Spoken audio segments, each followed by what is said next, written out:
Yep, it's definitely leaning.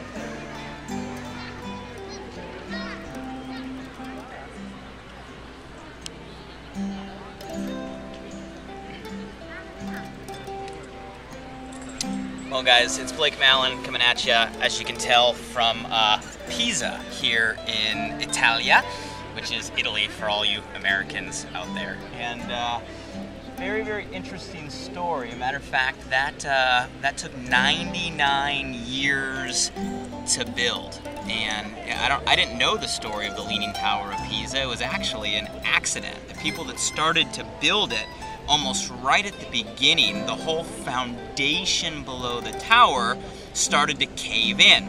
And they had a decision to make, right? Do they move? Do they decide to give up? Do they decide to maybe relocate it right over there, or right over there, right over there on the other side of the church?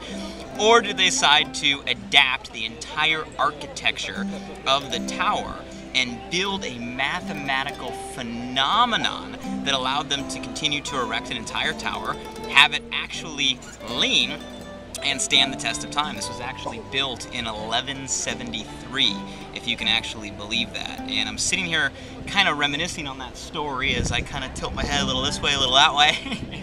and it kind of learn a lot from this, because how often do we start out with what we think's a perfect plan? Everything flawless, thought all the way through, know exactly what we want to do. And it's almost like right when we get started, something happens completely unexpected. Sometimes it feels like the very foundation of what we're dealing with totally gives in on us. And what do most people do? Well, most people quit. Most people tell them things like, oh, I guess it's not meant to be, right? Or, you know, most people decide to give up and, you know, maybe restart again or never restart again. So I think we can learn a lot from whoever built this Leaning Tower. And you guys, when you run through obstacles, when you run through challenges, even when you feel like the very foundation you're standing on is imploding beneath you, just understand that sometimes everything happens for a reason. Sometimes the greater challenges we go through lead to the greatest rewards.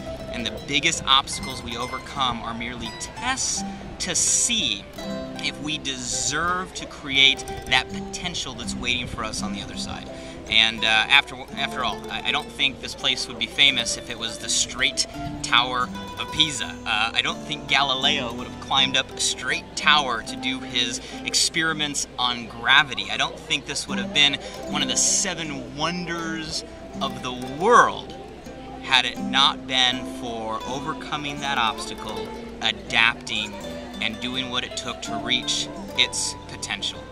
We can learn a lot from the Leaning Tower, and by the way, it's a great place to be out here in Pisa, so if you ever get out to Italia, come on out and check it out, and I'm going to enjoy the rest of my view of the Leaning Tower behind me.